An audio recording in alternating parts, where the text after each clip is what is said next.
Isaac was truly the son of his father, Abraham. Reading about Isaac, I got to know that there were things that happened to his father that happened exactly to him. There were ways his father lived that he also lived.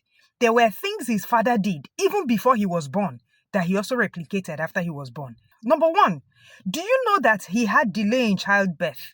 Same way Abraham waited for years and years. In fact, they were almost giving up before they finally got Isaac.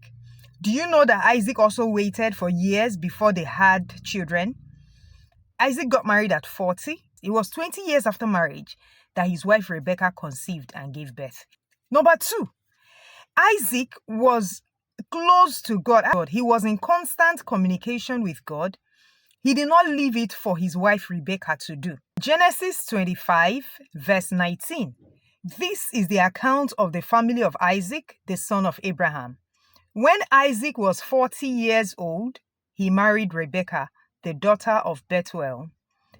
Isaac pleaded with the Lord on behalf of his wife because she was unable to have children. Isaac did not leave it for Rebekah to do. Isaac pleaded with the Lord on behalf of his wife because she was unable to have children.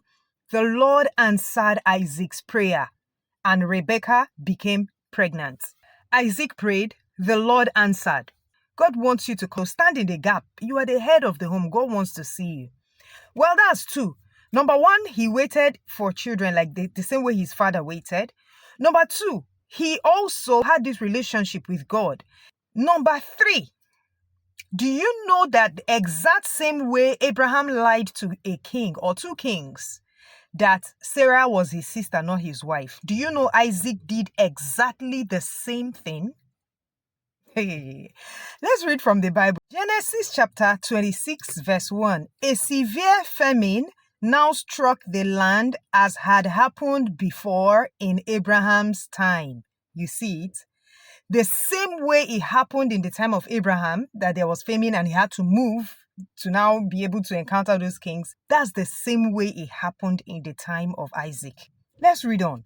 So Isaac moved to Gerar, where Abimelech, king of the Philistines, lived.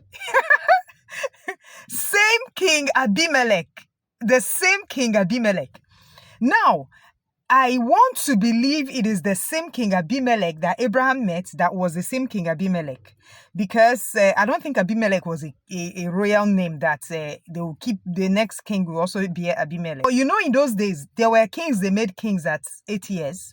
Maybe his father died when he was 8 and he was the next person, and they would just make him king. So probably at the time of Abraham, that Abimelech king was maybe a teenager or maybe in his 20s. And then he remained king until they gave birth to Isaac, and he grew and still now met him again. One school of thought believe is the same king Abimelech. Another school of thought believe is a different king Abimelech. However, it doesn't really matter whether it's the same king or a different king. What mattered is that Abraham met a king Abimelech and Isaac also met a king Abimelech. Let's ride on. Verse 2 of the chapter 26. The Lord appeared to Isaac and said, "Do not go down to Egypt, but do as I tell you. Live here as a foreigner in this land, and I will be with you and bless you." God appeared to Isaac and clearly told him, "I will be with you." Yet fear did not let him. Verse 6. So Isaac stayed in Gerar.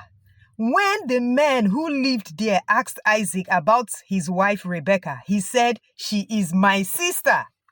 He was afraid to say, "She is my wife." He thought, they will kill me to get her because she's so beautiful. So you see, the same thing his father Abraham did, he grew up to do exactly the same thing. Isaac was not born when Abraham did that. In fact, Ishmael was not even born by then. Yet Isaac grew up, met the same king Abimelech, and told exact same lie that his father told.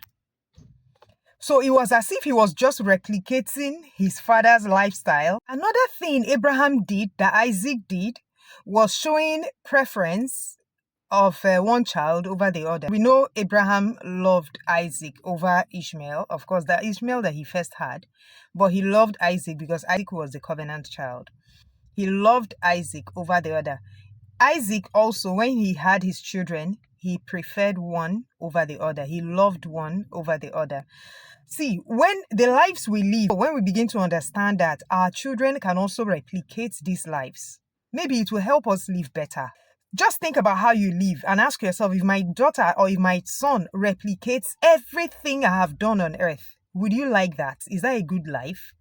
Let it, let that thought order the way we live, knowing that we can actually replicate ourselves in our children, even without teaching them those things.